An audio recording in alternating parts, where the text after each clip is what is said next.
Olá, oitavo ano, tudo bem? Vamos começar aí a nossa sexta aula de geografia.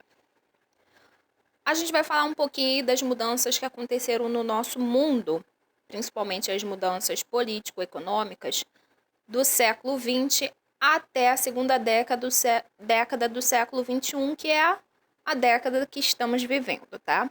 Importante lembrar aí que século é o espaço de 100 anos e o século XX começou no ano de 1901 e terminou no ano 2000. E o século XXI que a gente está vivendo agora, ele se iniciou no ano de 2001 e desde então estamos vivendo ele. Até o ano de 1947 do século passado, do século XX, havia sido aquela progressão, né, das institucionalizações dos estados nacionais que a gente vinha estudando. Elas ocorreram principalmente nos séculos anteriores, no século XIX, no século XVIII e etc. Mas o século XXI foi o encerramento dessa fase e começou-se as transformações que essas institucionalizações trouxeram. Esses estados-nações, nesse curto período de 1901 a 1947, passaram por muitos fatos que vão transformar o mundo assim radicalmente. Primeiro foi a Grande Guerra Mundial, a primeira, Grande Guerra Mundial, que durou de 1914 a 1918. Passou-se também a Revolução Russa, um grande Estado nacional aí que fez uma transformação enorme que abrangeu tanto a Europa como a Ásia. Afinal, a Rússia é um país transcontinental, seu território, o território aí do seu Estado nacional, ele abrange tanto um pedaço da Europa como um pedaço da Ásia. Houve também a gripe espanhola, uma situação de saúde muito parecida com o que a gente está vivendo agora. Também foi um vírus que matou muitas pessoas, então tiveram que tomar atitudes sanitárias parecidas, essa questão de distanciamento social, a questão da higiene, de usar máscaras. Mas a galera do século XX venceu e eu torço aí também que a galera do XXI consiga sair dessa da mesma forma. A crise da Bolsa de Valores, lá nos Estados Unidos, o EUA, Estados Unidos da América, no ano de 1929, foi a primeira grande crise financeira mundial, que abrangeu assim todos os países. E a Segunda Guerra Mundial, muito perto da primeira, no ano de 1939 até o ano de 1945, que teve toda aquela questão, do primeiro grande genocídio mundial, que foi a morte dos judeus. Então, num curto espaço de tempo, do início do século XX até o ano 47, muitos fatos históricos aí, fatos econômicos e fatos políticos, vão transformar o espaço do nosso planeta. A partir então desse ano e também da virada da metade do século, se a gente for contar, é o ano de 1950, então nesse finzinho da primeira metade, o início da segunda, grandes transformações vão marcar a polarização do mundo. Devido a todos esses fatos aí que a gente vem falando, duas grandes lideranças mundiais nos estados nacionais vai surgir, que é a liderança dos Estados Unidos, principalmente sobre os americanos, a liderança dos americanos, e a Rússia sobre os soviéticos. A Rússia vai formar aí com outros estados nacionais a União das Repúblicas Socialistas Soviéticas. E esses dois grupos aí, esses dois blocos, lembrando também que eu já havia falado com vocês sobre as formações de blocos, outras regionalizações do mundo, que os estados nacionais, eles não vão ser mais os soberanos, que essa construção de novas configurações como os blocos iam começar a aparecer. Pois bem, a primeira vez que apareceu foi nessa época aí. Então, com a polarização do mundo em dois blocos, houve aí a marca de uma grande transformação, um grande salto. Esse salto foi chamado de bipolarização ou mundo bipolar. O mundo não era mais igual antes. O espaço mundial já estava dividido de uma outra forma. Essa polarização toda aí, porque quando a gente fala de polarização, a gente fala de pensamentos diferentes. Quando essa polarização apareceu no mundo, ela gerou um conflito também que foi para o lado político, para o lado econômico e para o lado ideológico. Quando a gente fala ideológico, a gente está falando de questão de ideias, tá? Quando chega a ser uma questão ideológica, a força da ideia, para vocês terem uma noção, ela ultrapassa o tempo. Por exemplo, uma ideia ela pode surgir na época dos nossos avós, os nossos avós vão morrer, os nossos pais nasceram, vão crescer, vão envelhecer, vão morrer. Nós estamos aqui, vamos também, já nascemos, crescemos, vamos envelhecer, talvez vamos morrer. E essas ideias que surgiram lá atrás, na época dos nossos avós, como a questão aqui que rege esses dois blocos, que é o capitalismo e o socialismo, elas continuam aí durando. Nós estamos até estudando elas, então elas vão ultrapassando anos e gerações, entendeu? Então, quando a gente fala de uma questão ideológica, é uma questão que tem a força da ideia. E a força de uma ideia, ela ultrapassa aí gerações. Bom, a polarização ela vai gerar esse conflito, como eu falei, político, econômico e ideológico, e ela vai pegar essa polarização, ela vai corresponder aos respectivos blocos. Cada um vai defender uma política, uma economia, uma ideologia. E essa polarização, esse conflito gerado, vai se chamar Guerra Fria. A gente vai estudar ele melhor lá mais para frente. Os interesses políticos e econômicos e, por conseguinte, ideológicos foram o capitalismo, capitaneado aí, né, com a liderança dos Estados Unidos, e o socialismo, capitaneado aí pela Rússia com a ex-União das Repúblicas Socialistas Soviéticas, ou apenas o RSS. Mundo bipolar. Para a gente entender essa configuração aí do espaço mundial, a gente precisa também entender, então, a questão política e econômica que vai reger aí essa configuração do espaço mundial. O capitalismo e o socialismo, eles vão corresponder a dois distintos sistemas políticos, tá? Isso é sempre importante lembrar. Eles dois são sistemas político-econômicos, mas eles dois são sistemas político-econômicos bem diferentes. O socialismo é o sistema político-econômico que tem como base a socialização, a distribuição dos meios de produção, o bem comum a todos e a extinção da sociedade divididas em classes. O capitalismo já é o sistema político-econômico que tem como objetivo principal a acumulação de capital através de lucro.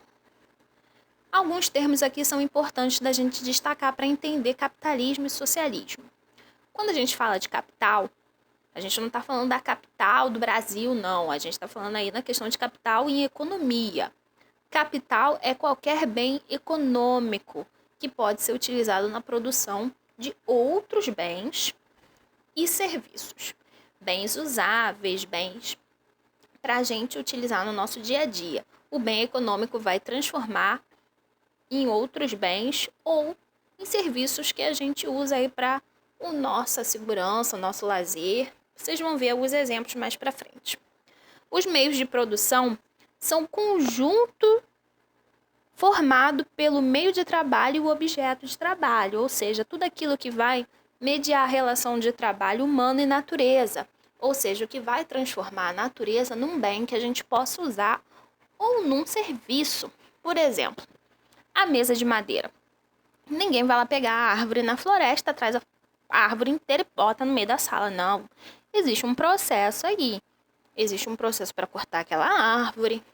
Existe um processo para transformar aquela árvore em madeira. Existe um processo que vai transformar aquela madeira numa mesa. E todos esses processos são feitos por meios de produção, por objetos de trabalho. A serra elétrica, a indústria da madeira, que vai usar essa serra, né, para ela cortar, para moldar as ripas de madeira. A marcenaria, que vai lá, vai botar os pregos, as dobradiças na mesa, que vai a indústria de logística, né? O serviço de logística, que vai usar um caminhão para trazer a mesa para a sua casa quando você comprar. Então, todos esses meios de produção e os objetos que são usados, eles fazem parte aí dos meios de produção, tá? Classe ou classe social. Aí já está se relacionando a pessoas, tá? Ao poder aquisitivo das pessoas. O fácil acesso à renda, rendas altas, né? A posição social, quem é famoso, o pessoal aí que influencia outras pessoas, geralmente os influencers aí que vocês conhecem. O nível de escolaridade, quanto mais alto o nível de escolaridade, melhor é a posição na classe social daquela pessoa. O padrão de vida, entre outras coisas. Uns exemplinhos aí com imagens para vocês verem o capital. Capital vai estar sempre ligado a dinheiro, tá? Sempre pensem nisso. Mas também nas matérias-primas que vão transformar-se em bens usáveis, por exemplo, a natureza. A natureza ela se transforma em matéria-prima para muitas coisas, para tantas coisas que a gente usa, quanto os serviços que a gente consome. Por exemplo, energia elétrica que você está usando aí, que carregou a bateria do seu celular ou do seu computador, ela veio da natureza. A nossa energia elétrica, ela é um serviço fornecido pela água. Tanto é que ela se chama hidrelétrica. A hidrelétrica, ela tem como matéria-prima a água. A força da água que vai gerar energia, que é um serviço que a gente usa pra caramba, né? Então, capital é isso. Os meios de produção, aí ó, deu 3 locais aí, são 3 indústrias diferentes, usando os meios de produção diferentes para produzir bens que a gente usa, por exemplo, aí a indústria do tecido. Tecido se transforma em roupas, se transforma nas nossas cobertas, se transforma na cortina da casa da mãe, da avó. O tecido é um bem aí de produção aí muito utilizado. E olha o maquinário aí que faz ele. Esse é um meio de produção. O carro também é um outro bem que a gente usa. Ele também é feito aí por um maquinário, ó, bem diferentão. Também é um meio de produção. E também temos aí a indústria alimentícia. No caso aí a gente está vendo uma indústria de refrigerante. Olha o maquinário aí, olha os meios de produção. Não vou fazer propaganda, mas todo mundo está vendo qual é o refrigerante. E por fim, a classe social. A classe ou classe social, ela é dividida muitas vezes em classe de muito ricos, classe de ricos, classe média e classe de pobres. Mas ela também pode ser definida por letras, tá? Às vezes ela vai aparecer para vocês por letras. Classe A, classe B, classe C, classe D e classe E. A pirâmide geralmente é um fator comum para definir a classe social, porque a pirâmide tem um formato muito interessante. Quem está no topo não sustenta nada, né? É o sustentado. Então, quem está lá em cima é o que usufrui mais das coisas. Por isso que a classe alta está sempre no topo da pirâmide. E a classe mais baixa, os mais pobres, infelizmente, são a base da pirâmide, ou seja, o que vai sustentar todas as outras classes que estão acima deles, tá? Diante dessas definições aí genéricas para vocês, a gente vai conferir um pouquinho das distinções entre capitalismo e socialismo. O capitalismo vem, né, sobre essa questão de dominação dos meios de produção pela iniciativa privada. A iniciativa privada, quando a gente estiver falando de iniciativa privada ou privado, a gente está falando daquilo que é pessoal, daquilo que é de uma pessoa só, tá? Uma pessoa só pode ser dona, às vezes, de vários meios de produção. Eu mostrei, por exemplo, para vocês 3 indústrias diferentes. Aquelas 3 indústrias, no capitalismo, elas podem pertencer a uma pessoa só. Essa pessoa, ela é dona do capital privado, que é dona daqueles meios de produção. No socialismo, não existe isso. Ninguém é dono de 3 indústrias lá. No socialismo, quem controla aquelas indústrias seria o Estado, seria o governo, tá? Ela não pertenceria jamais a uma pessoa só. O controle do mercado, que é o mercado consumidor, onde se compra as coisas, onde se vende, ele é desempenhado no capitalismo pela livre concorrência e competição. O capitalismo, ele acredita que se você tem dinheiro para comprar, ótimo, eu posso vender para você. Se eu tiver o produto para vender, eu vendo para você. Eu não escolho quem compra eu não escolho quem vende. Nós somos livres para, no caso, negociar. Entende? Já no socialismo, não. O monopólio é do Estado. O Estado é que escolhe quem compra e quem vende. E é ele que estabelece os preços também. No capitalismo, existem altos investimentos também de uma pessoa só, o capital privado de novo. Uma pessoa só, como eu disse, ela pode investir o dinheiro dela e ela pode ser dona de um monte de coisa. E no socialismo, não. Os investimentos, eles vêm dos órgãos estatais. O Estado, ele cobra impostos das pessoas, ele transforma esses impostos em investimentos através desses vários órgãos estatais. No capitalismo também existe a sociedade de classe, ó. A classe aparecendo aí de novo.